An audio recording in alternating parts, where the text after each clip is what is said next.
अनकरीब बिलाल ने लोगों को ऐसा तिगनी का नाच नचाना है ना कि सब हैरान हो जाएंगे। जिस पल का इंतज़ार किया जा रहा है उससे बढ़ के देखने को मिलने वाला है। तैमूर जो कि बार बार उसको जलील और रुस्वा कर देता है, अब जाके उसको पता चलेगा कि आखिर वो क्या कर रहा है। अपने आप को बड़ा तीस मार खान समझने की कोशिश कर रहा है। दूसरी तरफ आहत कहता है कि मुझे समझ नहीं आती कि ये बिलाल में इतनी अकड़ कहाँ से आ गई। देखो लैला, इसको समझाओ कि बार बार आकर इस घर में तमाशा करने की कोई भी ज़रूरत नहीं है। जिसको सुनकर आप देखेंगे कि लैला कहती है कि भाई खुद समझा लो, मेरा तो उससे कोई रिश्ता नाता नहीं रहने वाला, क्योंकि उसने साफ साफ बिलाल को कह दी है किस बात को यहीं पे कफन दफन करो। मेरा कोई भी इंटेंशन नहीं और कोई भी जहन नहीं है तुम्हारे साथ रहने का। जिसको सुनकर वो कहता है कि तुम इन जैसे लोगों की तरह ही हो और ऐसी ही रहोगी, इसलिए आप जैसे लोगों के साथ वाकई ही रहना नहीं बनता, क्योंकि आप लोग इतने बेईमान, इतने संग दिल हो कि मैं आपको क्या बताऊं कि आपको किसी की बेटी की इज्जत की कोई फिक्र नहीं है। जिसको सुनकर वो कहती है कि देखो हमने कुछ भी नहीं किया है। आगे से वो कहता है कि अपने भाई से जाके पूछो कि आखिर उसने क्या किया है, क्यों बार बार सफाई पेश करके वो निकल जाता है।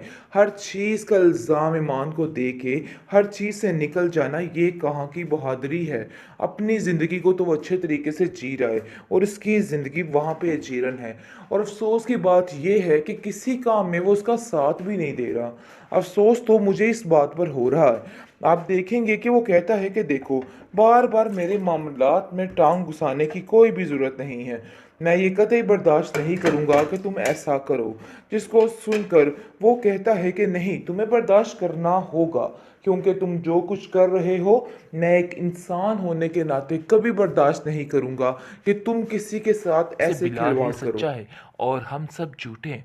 जिस पर वो कहती है कि आखिर मेरा भाई है और मैं इसको इतना तो समझती हूँ कि वो मुझसे झूठ ने नहीं अपना बोल मुकद्दर बना ली है। मुझे तो समझ नहीं आती कि आखिर आप लोग चाहते क्या हैं और क्यों ये सब कुछ कर रहे हैं। छोड़ दीजिए उसकी जान। जिस पर ज़ारा कहती है कि तुम्हें उसकी इतनी हमदर्दी क्यों है। आगे से वो कहता है कि तुम भी एक औरत हो, शायद तुम ये बात बार बार भूल जाती हो, लेकिन पता नहीं क्यों दूसरों के हक पे डाका मारने की कोशिश करती रहती हो। लेकिन जी आप देखेंगे कि वो कहती है कि मेरे हक पे इस ईमान ने डाका मारा था, शायद तुम ये बात भूल जाते हो। जिस पर वो कहता है कि इन सब चीज़ों में उसका कोई भी कसूर नहीं था। आज अगर कोई कसूर होता तो आज वो तैमूर भाई की बीवी बन के इधर होती, लेकिन ऐसा उसने कुछ नहीं किया है, इसलिए वो बेचारी अपने आप इल्ज़ाम सहकर यहाँ से चली गई। लेकिन पता नहीं क्यों तुम्हें समझ नहीं आ रही कि तुम क्या कर रही हो। देखो अभी भी वक्त है, अपने दिमाग को दुरुस्त कर लो। मुझे लगता है कि तुमने अपना सब कुछ ख़त्म कर दिया है। आगे से तैमूर कहता है कि तुम कौन होते हो ये सारा कुछ करने वाले। अब मैं आप लोगों के ये मामलात नहीं देख सकता। अब मेरे साथ कोई ऊंच नीच की या कोई ऐसी बात की तो आप लोगों का हश्र देखना मैं क्या करता। इसलिए बेहतर यही है कि यहाँ से चले जाओ। ऐसा ना हो कि तुम्हारी कुट लगा दूँ, और लगा दी तो तुम्हारा वो हश्र होगा कि तुम याद रखोगे। जिस पर इस दफ़ा बिलाल भी बोल उठता है और कहता है कि खबरदार मुझे हाथ लगाने की गलती मत करना, क्योंकि अब मैं वो पहले वाला बिलाल नहीं हूँ जो तुम्हारी हर बकवास को सुनता रहूँ। क्योंकि मैं अब यहाँ पे नहीं रहता हूँ। मैं सिर्फ और सिर्फ अपनी बहन की खातिर अपनी बहन से मिलने के लिए यहाँ पे आया हूँ। इसके अलावा मेरा कोई भी मकसद नहीं। ऊपर से लैला आ जाती है और कहती है कि तुम कौन सा मार्का मार रहे हो यहाँ से जाके। बेहतर यही है कि मेरा काम जो है वो ख़त्म करो और मेरी ज़िंदगी को आसान बना दो, क्योंकि मुझे नहीं लगता कि तुम्हें किसी भी वक्त कोई भी अकल आ सकती है। तुम हमेशा ऐसे ही रहोगे। बेहतरीन ड्रामा सीरियल कप के इस एपिसोड में आप देखेंगे कि रिदा बहुत ही मुखलिस तरीन लड़की है। वो आहद जैसे बेजोड़ इंसान के साथ कभी भी नहीं रह सकती है। जब उसको पता चलेगा कि आखिर क्या हो रहा है तो वो उसको एक पल नहीं लगाएगी छोड़ने में। बहरहाल आप देखेंगे कि जिस तरीके से उसको मिल मिलाप हो चुका है उसका ईमान के साथ, तो अब समझिए ये बात आगे तक जाएगी और सारे मामलात खुद ही सुधर जाएंगे। आहत की माँ जो कुछ करना चाह रही है सरासर गलत है। दूसरी तरफ तैमूर ने हर एक को ईमान के टो में लगा दिया है और काफ़ी ज़्यादा हैरानगी हो रही है।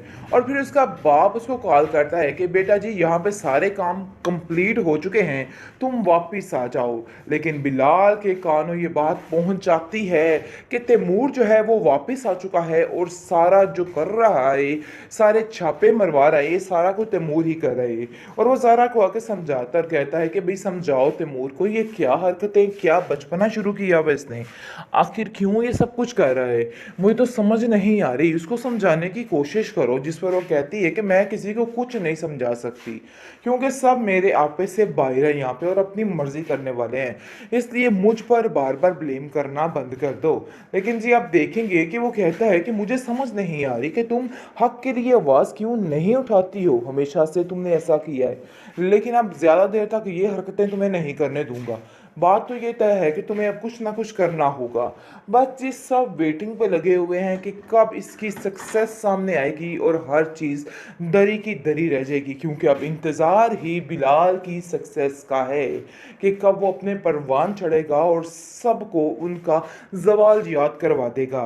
वो सीन क्या कमाल होगा। नाज़रीन आप देखेंगे कि बिलाल कहता है कि मुझे आप लोगों से कोई भी लेना देना नहीं है।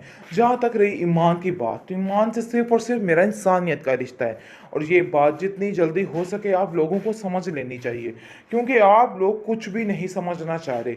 हर चीज़ में बेईमानी आप लोगों ने अपना मुकद्दर बना ली है।